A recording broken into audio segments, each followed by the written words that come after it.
Bonjour et bienvenue dans cette nouvelle vidéo. Aujourd'hui, on va parler développeur. Faut-il être passionné pour faire son métier? Faut-il être passionné pour coder? Faut-il être passionné pour pouvoir programmer? Là est la question dans cette vidéo. On va répondre. Donc on se retrouve tout de suite pour la suite et voir tout cela dans cette vidéo. C'est parti. Donc bienvenue à toi sur la chaîne Projet Développement. Si tu me connais pas, je suis développeur et codeur freelance et formateur sur la chaîne. Et du coup, aujourd'hui, on va répondre à une question. Mais avant, je t'invite à t'abonner à la chaîne si jamais t'es pas abonné et à liker bien sûr la vidéo.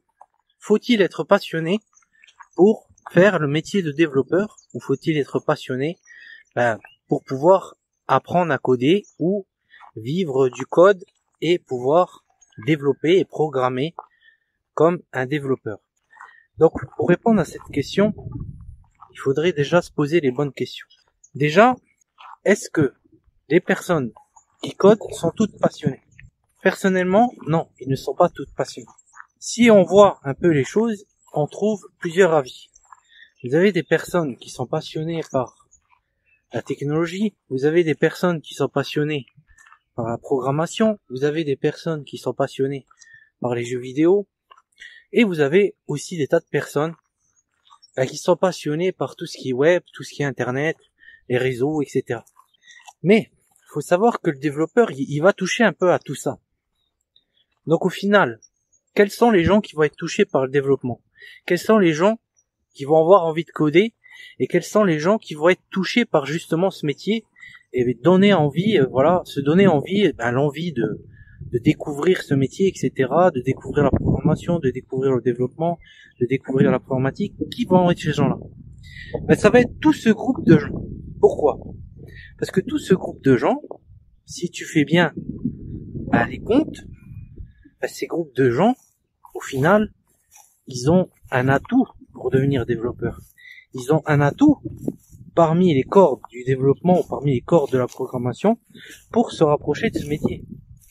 Et c'est là où je te dis qu'il faut se poser les bonnes questions pour répondre à cela. C'est-à-dire que si toi, tu penses qu'il faut être pour être développeur, il faut simplement être passionné d'écrire des lignes de code, ou qu'il faut simplement être passionné d'écrire des algorithmes, alors je vais te dire, tu te trompes. Tu te trompes là-dessus.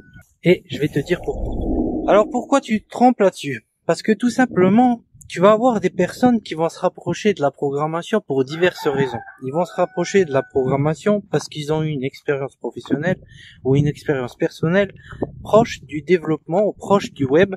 Par exemple, ils ont fait un métier comme, je ne sais pas moi, ils auraient pu faire intégrateur web, quelqu'un qui s'occupe de gérer un site internet, quelqu'un qui s'occupe de, par exemple, gérer des produits pour une entreprise qui vend des produits en ligne, d'accord?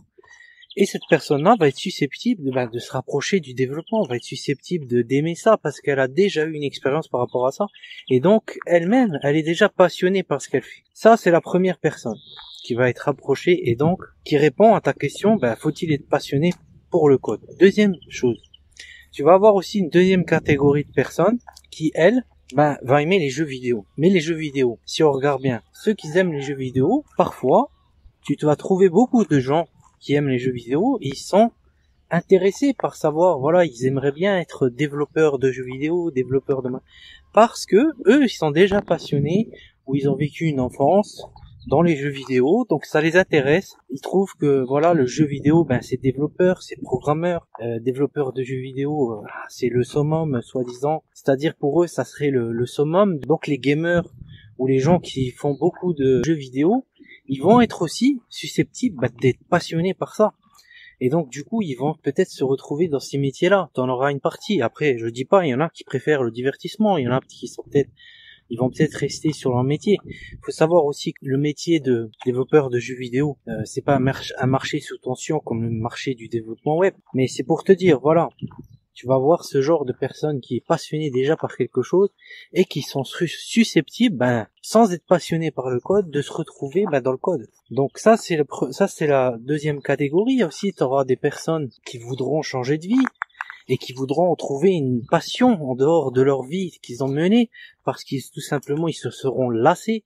Donc ils vont se retrouver aussi à être passionnés par ce métier, à être passionnés par le code. Et c'est là où tu vois pourquoi ils vont être passionnés par le code. Ils vont être passionnés par le code non pas parce qu'ils étaient des geeks là-dedans, tout simplement parce qu'ils se sont lassés d'un métier qu'ils ont fait auparavant.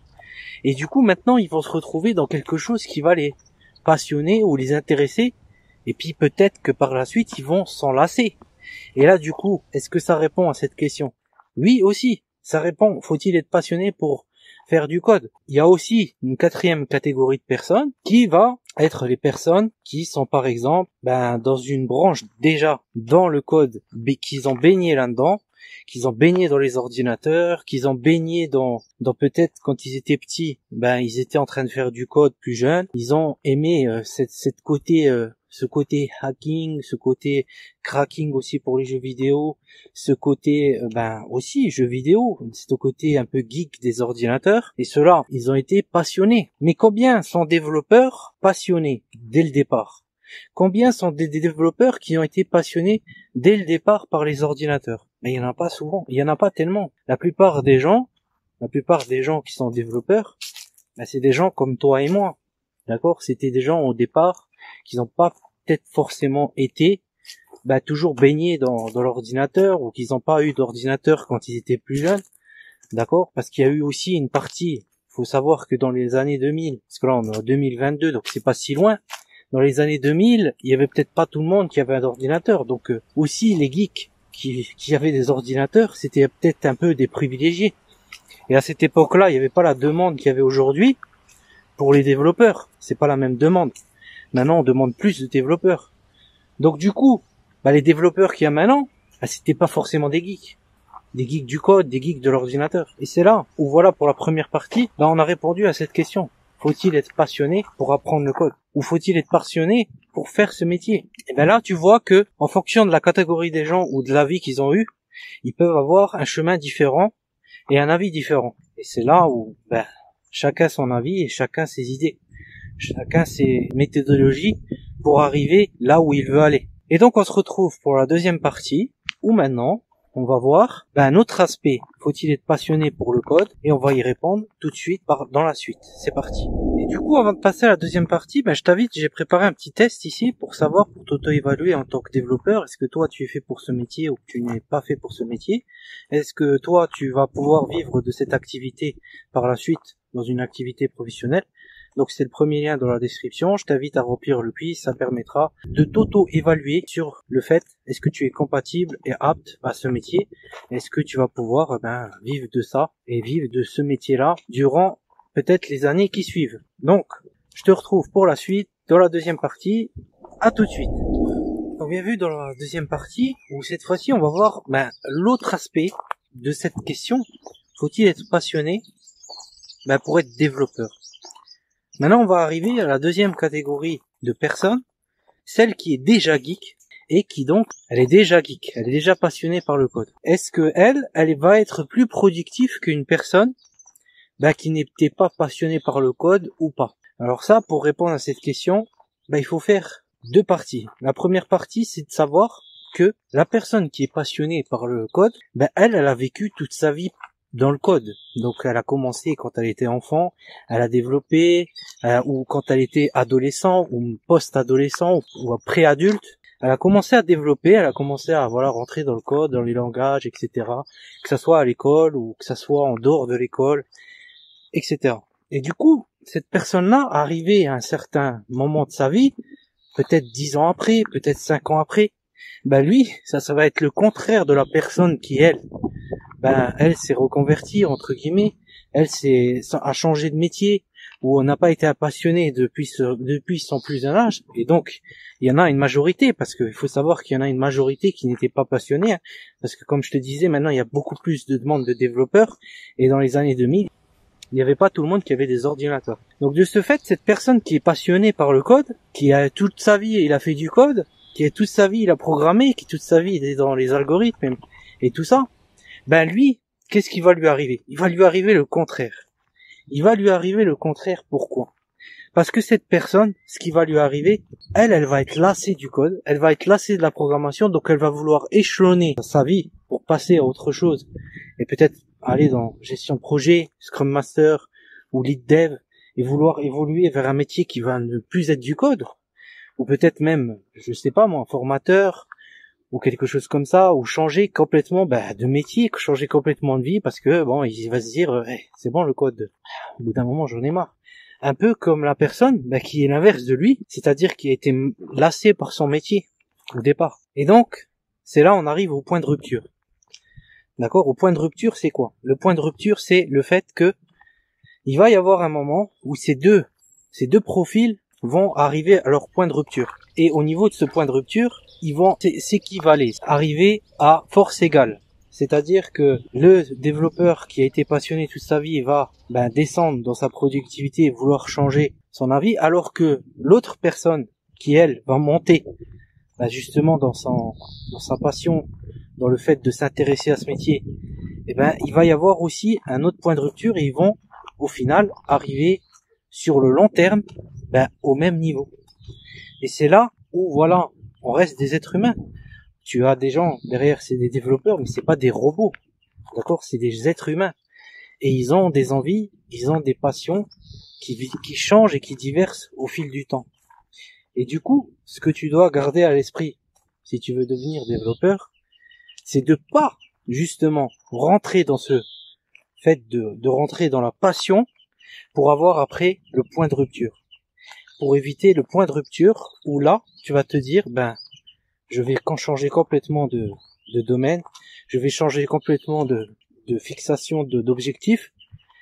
Non, il va falloir que tu fasses la part des choses. Et c'est là où on en revient, j'avais parlé dans une précédente vidéo, si tu veux aller la voir, développeur, les perles du bonheur, où il va falloir que tu trouves un petit équilibre dans ta vie et que tu trouves aussi une passion, des passions ou une occupation en dehors du code pour que tu perdes pas justement cette envie, l'envie que tu as au début, le flow que tu gardes et le flow que ces geeks ils ont eu pendant une certaine partie et qui vont perdre comme tout le monde, ça reste des êtres humains, ils vont la perdre au bout d'un moment. D'accord? Et quand ils sont jeunes, tant qu'ils gagnent de l'argent et tout ça, mais au bout d'un moment ça va les lasser, les saouler. Et c'est là où toi qui es là, qui veux devenir développeur, sache que tu as toutes tes chances. Et sache que la passion n'est pas la clé pour développer. D'accord? La passion n'est pas la clé pour développer. La clé pour développer, c'est de garder un bon mindset, que ça soit dans le développement, que ça soit dans ta vie de tous les jours, ou que ça soit dans tes occupations.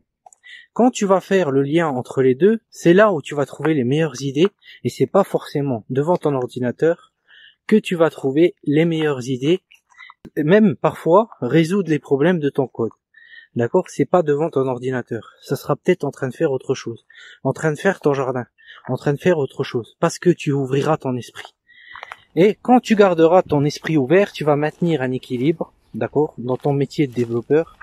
Cet équilibre que tu vas maintenir dans ton métier de développeur, c'est ce qui va te permettre de tenir sur la durée et de faire soit la différence entre un geek ou soit une personne qui vient de changer de métier, de ne pas rejoindre le point de rupture où là, ça va être un problème, que ça soit pour l'un ou pour l'autre, ou pour n'importe qui. Voilà pour l'explication de tout ça. Et donc, d'ailleurs, je t'ai préparé un petit quiz en bas où tu vas voir est-ce que toi tu es fait pour le développement, si jamais tu es intéressé par le développement, si jamais tu veux devenir développeur. Ici, tout de suite en bas, dans les liens, tu as un petit quiz, tu peux y répondre.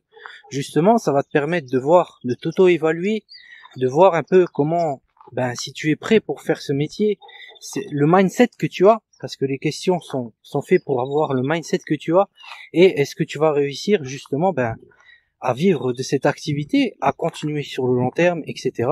Donc je t'invite, comme il est là, tu remplis le petit quiz et tu fais le test pour voir si tu vas pouvoir vivre longtemps ou sur le long terme de ton activité ou même te lancer en tant que développeur. Donc je t'invite à y répondre de la meilleure des façons avec ton mindset que tu as actuellement. Sache qu'il pourra évoluer en fonction du temps, mais ça permet de te faire un petit test. Donc voilà pour cette vidéo. On a vu un peu tout ça, on a vu un peu toutes les aspects. Ben voilà, faut-il être passionné pour apprendre le code, pour être développeur ou pour coder, pour la programmation. Et donc, je t'invite à te retrouver la prochaine fois dans une autre vidéo. Et on se retrouve pour la suite. À bientôt.